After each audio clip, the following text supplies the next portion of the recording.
Well, it's always good to acknowledge these things. See, you have to be able to acknowledge in order to establish accountability.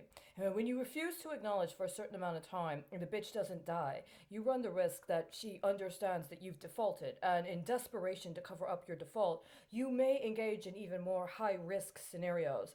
And at some point, those who consider you to be a peer with them are going to reconsider the prudence of allowing you to maintain the delusion that you're qualified.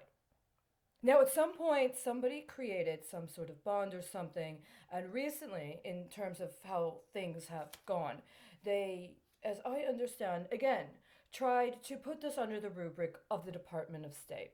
So I'm acknowledging that. It was never appropriate to put me under the rubric of the Department of State. You guys did that in 2009 to 2010, and it went very, very badly. And I have already said repeatedly, this is not about being swept under the rug of the Department of State. I've already shown and already presented publicly that the Department of State intentionally engaged in illegal activity as reflected in an audit that was provided on the Department of State site. But that was not attended to. Nobody in Congress brought that up. No charges were filed. And instead, you've maintained this delusion that you're qualified to engage in policy at the level you are. I think what's shaking out here is an understanding you were never actually qualified. And so you keep trying to misrepresent what you're actually covering up for.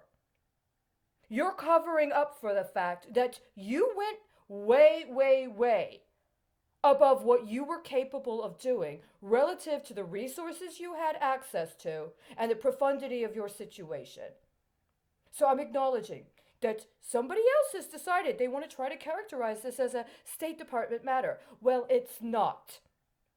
You understand this better than you are acknowledging. So just let me acknowledge that I know you have absolutely 100% the mental capacity to understand how foolish that decision was.